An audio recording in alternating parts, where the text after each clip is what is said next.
Ram మనందరిలాగే degree చదివిన అబ్బాయి. హాస్పిటల్లో తన తండ్రి బెడ్ మీద రక్తం కారుతూ ప్రాణాల కోసం పోరాడుతుంటే నిలబడి చూస్తూ ఉండిపోయాడు. చేతిలో ₹1 కూడా లేదు, చికిత్స కోసం డబ్బులు లేవు, తల్లిని కూడా అడగలేని పరిస్థితి. చుట్టూ హాస్పిటల్ అంతా గందరగోళంగా ఉంది. కానీ అతని లోపల మాత్రం నిశ్శబ్దం, భయము, బాధ, నిస్సహాయత.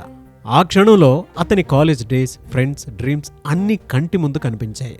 టాలెంట్కి ఎలాంటి కొదువా లేదు. కానీ తన పేదరికం, మధ్యతరగతి పరిస్థితులు చూసి తనను ప్రేమించిన అమ్మాయి కూడా బ్లాక్ చేసేసింది. నేను జీవితంలో ఏ పనికైనా పనికొస్తానా అన్న ప్రశ్న అతని మనసుని ముక్కలు చేస్తోంది. కళ్లల్లో నీళ్లు కూడా ఆగటం లేదు. అందులో హే రామ్ అనే పిలుపు వినిపించింది.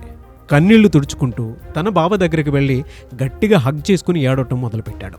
ఎలాగైనా సరే నాన్నని బ్రతికించుకోవాలి బావా అని ఏడ్చాడు. వెంటనే డాక్టర్ని సంప్రదించి ట్రీట్మెంట్ ప్రారంభించారు. కానీ రామ్ మనసులో మాత్రం యుద్ధం ఆగలేదు. ఒకవైపు తండ్రి ప్రాణాల కోసం పోరాటం, మరోవైపు టాలెంట్ ఉన్నా, డిగ్రీ ఉన్నా నేనెందుకు ఖాళీగా ఉన్నాను, ఇంకా జాబ్ ఎందుకు చేయటం లేదు, అమ్మకి, ఫ్యామిలీకి, ఫ్రెండ్స్కి ఉపయోగపడిన చదువు కూడా చదువేనా అన్న ప్రశ్నలు లేవనెత్తాయి. ప్రేమించిన అమ్మాయి దూరమైంది, ఫ్రెండ్స్ అందరూ సెటిల్ అయ్యారు, నేను మాత్రమే ఖాళీగా ఉండిపోయానే అన్న బాధ అతని మనసుని కలిచివేస్తోంది. ఏదేమైనా సరే నా టాలెంట్తో నిలబడి ఫ్యామిలీకి సపోర్ట్ అవ్వాలనుకున్నాడు. కానీ చేతిలో డబ్బు లేని నాకు ఎవరు సహాయం చేస్తారో, ఏదైనా కోర్సు నేర్చుకోవాలంటే ఎవరిని అడగాలి, ఎలా అడగాలి, ఈ కాలంలో నన్ను నమ్మి ఎవరు అవకాశం ఇస్తారో అన్న సందేహాలు బలంగా లేవనెత్తుతున్నాయి. ఆ బాధలోనే తన ఫ్రెండ్కి కాల్ చేశాడు. మీరు సాఫ్ట్వేర్ కోర్సులు ఎలా నేర్చుకున్నారు, ఫీజు ఎంత, ఎన్ని నెలల్లో జాబ్ వచ్చింది, టాప్ MNC కంపెనీలో ఎలా సెటిల్ అయ్యారు అని అడిగాడు. అతని ఫ్రెండ్ చెప్పిన ఒక్క మాట అతని జీవితాన్ని మార్చేస్తుంది. కోడ్నాలో జాయిన్ అవ్వు, study now, pay later, 0 down payment, ముందుగా స్కిల్, తర్వాతే పే చెయ్యి.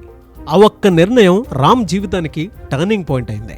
800కు పైగా కంపెనీలతో టైఅప్ అయిన కోడ్న్యాన్ 4000కు పైగా స్టూడెంట్స్కి జాబ్ ఇప్పించి సెటిల్ చేసింది.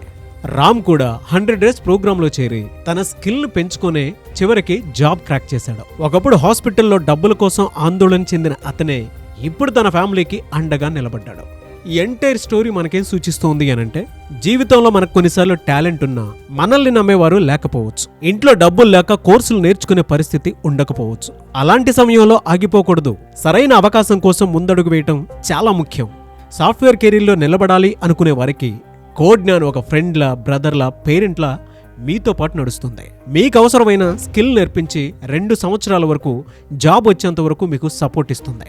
కాబట్టి ఫీజు కోసం ఆగిపోకండి. ఎందుకంటే కొన్ని నిర్ణయాలు ఆలస్యమైతే మీ జీవితం కూడా ఆలస్యమైపోతుంది. మీరేమంటారు? కింద కామెంట్ బాక్స్లో పోస్ట్ చేయండి అండ్ కోడ్న్యాన్ని సంప్రదించండి.